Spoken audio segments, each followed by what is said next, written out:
안녕하세요. 경제적 자유를 꿈꾸는 삼전 장기 투자를 하는 삼전 불패입니다. 삼전패가 여러분 간밤에 잠은 잘 주무셨나요? 네, 오늘은 2011년 10월 10일 주말 일요일 아침 하루가 시작이 되었는데요. 오늘은 아침부터 조금 무거운 소식을 전해드려서 송구스럽다라는 말씀을 좀 드리고 싶습니다. 일단 이제 이미 아시는 분들은 아실 거라고 생각이 드는데요. 언젠가는 터졌다라는 생각이 들기도 합니다. 바로 고 이건희 회장의 바로 상속세 문제가 들끓기 좀 시작을 했는데요. 아마 이 이슈로 인해서 많은 분들이 걱정과 우려를 하시고 있다는 것을 잘 알고 있습니다. 네, 그래서 이번 시간 상속세 관련돼서 한번 천천히 정리를 한 다음에 제 개인적인 생각을 말씀을 드리도록 하겠습니다. 일단 이제 홍라희 전 이제 리움 미술 관장이죠. 홍라희 여사는 삼성 일가가 고 이건희 삼성전자에게 좀 이제 받은 유산의 상속세 납부를 위해서 삼성전자를 포함한 계열사 주식을 무려 2조 원이 넘는 규모를 매각하기로 결정을 했습니다. 네, 2조 원이나 돼요. 정말 막대한 금액이죠. 작년에 이제 고 이건희 회장이 좀 돌아가시고 나서 가장 큰 이슈가 되었던 게 삼성지배그룹의 지배구조 개편과 그리고 고 이건희 회장의 상속을 어떻게 마련할 것인지에 대해서 재원 방안 이슈가 가장 큰 화두라고 볼 수가 있겠습니다. 네, 그러면 여기에서 재원 방안은 여러 가지가 있었는데요. 일단 이제 보유하고 있는 주식을 매각을 할 것인지 또는 대출을 받을 것인지 아니면 이제 세 번째로는 부동산과 미술품을 매각을 할 것인지 아니면 대당 재원을 활용을 할 것인지 여러 가지 이제 방안이 좀 나왔었습니다. 실제로 이제 금융감독원 이제 전자 공시에 따르면 홍라희 여사는 10월 5일이죠. 네, 요때 좀 움직이기 시작을 했는데요. 삼성전자 주식을 1994만 1860주를 KB국민은행과 유가증권 처분 신탁 계약을 체결을 했습니다. 그러면 여기서 신탁 계약을 잘 모르시는 분들이 계실 거라고 생각이 되는데요. 신탁 계약이란 상대편을 신뢰하며 경제적 목적 이상의 법률적 지위를 부여하는 행위라고 볼 수가 있겠습니다. 네, 그러니까 이제 기존에 이제 국민은행과 거래를 해왔고 신뢰를 하기 때문에 국민은행을 통해서 매각을 한다라고 말씀을 드릴 수가 있겠습니다. 국민은행은 내 주식을 잘 팔아주겠지라고 좀 이제 생각을 하시면 좋을 것 같고요. 이런 상황 속에서 지금 이 홍라희 여사뿐만 아니라 이부진 이제 호텔신라 사장과 이서연 삼성 이제 복지재단 이사장 역시 이날 이제 각각 삼성 SDS 이제 주식과 지금 이제 삼성생명 주식을 좀 이제 계약을 했는데요. 삼성 SDS 주식은 이제 150만 이제 9,430주를 지금 계약을 했고 삼성생명 주식은 345만 9,940주를 계약을 했습니다. 그래서 이렇게 이제 KB국민은행과 각각 처분 신탁 계약을 맺었고요.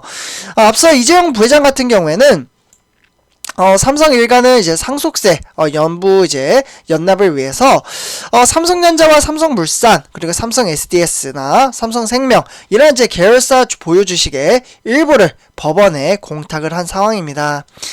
사실 주식 처분에 나선 것은 이번이 좀 처음이라고 볼 수가 있겠고요. 이재용 부회장의 이제 경영권을 좀 흔들림 없이 가져가야 하기 때문에 주식담보대출과 배당 재원을 통해서 상속 재원을 마련을 하고 있다라고 볼 수가 있겠습니다. 네, 그래서 이러한 상황 속에서 홍라희 여사 입장에서는 삼성전자를 직접 경영을 할 것이 아니기 때문에 삼성전자를 다 팔아도 아들인 이재용 부회장이 운영을 할 것이기 때문에 상속세 재원 마련을 위해서 주식시장에 좀 이제 매각을 했다라고 보시면 좋을 것 같고요. 결국에는 이재용 부회장이 운영을 하기 때문에 그렇게 주가에는 좀 영향을 받을 수는 있어도 큰 여파까지는 오진 않을까라는 좀 개인적인 말씀을 드릴 수가 있겠습니다. 아무래도 큰 매도를 하기 때문에 주가는 하락을 할 가능성이 크긴 하겠죠. 그러나 제가 뒷장에서 좀 말씀을 드리겠지만 아마도 큰 양대 장봉이 나올 때 그때 좀 이제 많이 매도를 할 것으로 보고 있는데 이 부분은 제가 조금 이따 뒤에서 말씀을 드리도록 하겠습니다. 네, 어쨌거나 홍라희 여사와의 일가가 이렇게 계열사 매각에 나서는 이유는 제가 처음에 말씀드렸다시피 13조 이 13조를 만들기 위해서입니다. 솔직히 재원 마련하는 데에는 계열사가 계열사 매각 외에는 방법이 없기 때문입니다.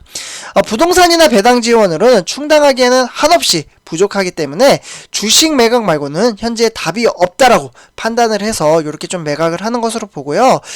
저는 솔직히 우리나라 상속세가 다른 나라에 비해서 좀 센 편이라고 생각을 합니다. 향후 이제 미래를 위해서 상속세를 조금 낮출 필요는 있다라고 생각이 들고요.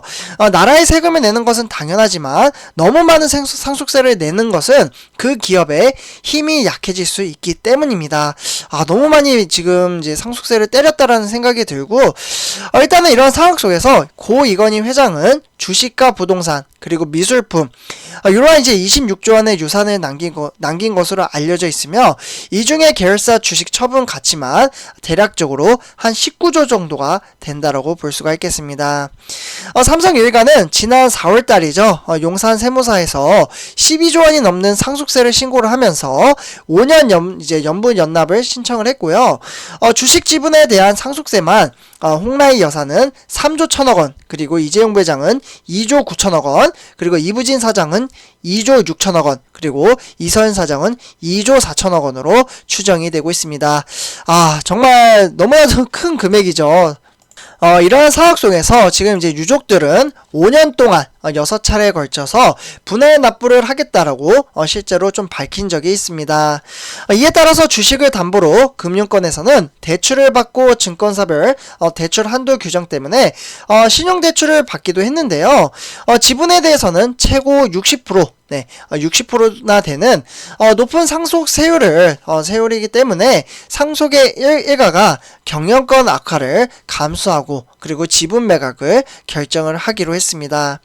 그런데 이번 일을 보면 삼성 오너가에서는 단기 주식 매도 타이밍에서는 알 수 없다라는 것을 좀 잘 알 수가 있겠는데요.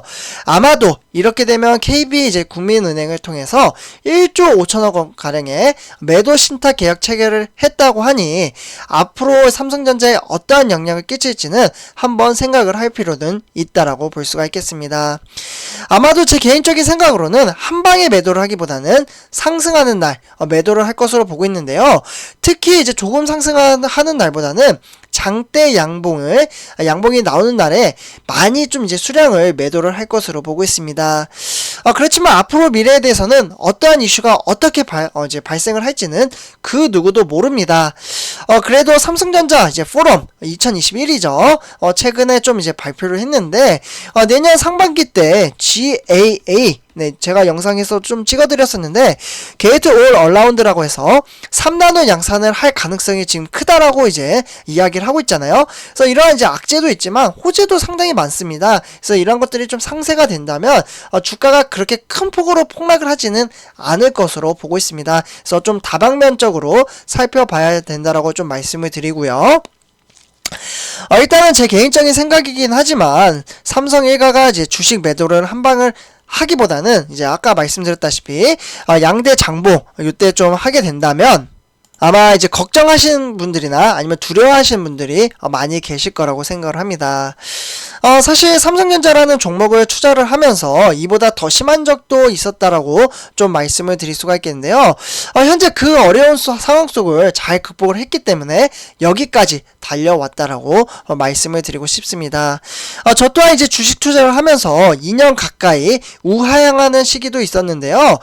그때도 삼성전자 망했다, 이제는 끝이다, 막 이런 이야기가 수도 없이 진짜 매스컴이나 이제 뭐 이슈 이런 곳에서 상당히 많이 나왔었습니다. 결국에는 시가총액 높은 이제 수많은 회사들은 상위권에서 이탈을 했지만 꿋꿋이 우리나라 1위를 지켜온 회사가 바로 삼성전자라고 말씀을 드릴 수가 있겠습니다. 아마 지금 이 상황 속에서 또 망했다라고 이제 생각하시는 분들도 많이 계실 거라고 생각이 드는데요. 미래의 주가는 그 누구도 모르는 겁니다. 시황은 시황일 뿐 그 시황대로 주가가 움직이지 않을 때도 좀 다반사이고요. 사업이 잘 돼서 외국인들의 수급이 들어온다면 결국에는 지금 이러한 이제 악재 소식이 있어도 상쇄가 되고 오히려 상승을 할 수도 있는 겁니다. 그렇기 때문에 미래에 대한 주가는 모르는 거죠. 그러나 악재는 악재이기 때문에 좀 좋지는 않은 것은 사실이라고 좀 말씀을 드리고요. 어쨌거나 이러한 상황 속에서 단락의 주가는 어떻게 올라갈지 모르지만 이제 장기적인 안목을 가지고 그 회사의 가치를 믿고 투자를 했다면 저는 충분히 성공을 할 수 있으리라 생각을 합니다. 역대 유대인들도 실제로 그러한 방식으로 투자를 했었죠. 그래서 이런 어려운 역경을 잘 극복을 좀 하리라 저는 좀 생각을 하고요. 이미 제 생각에는 이재용 부회장이 가석방, 벌써 몇 년이 지났잖아요. 그래서 가석방이 되기 전부터 이러한 계획인 전략적으로 짜여져 있을 거라고 생각이 듭니다. 삼성전자라는 회사가 어떤 회사인데요. 그래서 일단 벌써부터 막 이런 이야기도 나오잖아요. 2025년, 2030년까지 계획을 세워놓고 운영을 하는 회사가 삼성전자이기 때문입니다. 그렇기 때문에 장기적인 안목을 가지고 투자를 하셨다면 시장 체크를 하시고 한번 이제 주식시장을 살펴볼 것을 좀 권해드린다. 이렇게 말씀을 드릴 수가 있겠습니다. 그래서 일단 삼조표자 여러분들 삼성전자의 사업에 그러니까 펀더멘탈에는 큰 문제는 없고 내부적인 이슈로 인해서 좀 걸림돌이긴 하죠. 그래서 이 걸림돌도 시간이 좀 이제 걸릴 수도 있는데 결국에는 이 이슈도 좀 해결이 된다면 이제 시장은 이제 한번 체킹을 해볼 필요는 있다라고 생각을 합니다. 그래서 이렇게 좀 말씀을 드리고요. 이번 영상 여기서 마치도록 하겠습니다. 제 영상이 도움이 되셨다면 구독과 좋아요 한 번씩 부탁드리고요. 이번 영상 마치도록 할게요. 감사합니다.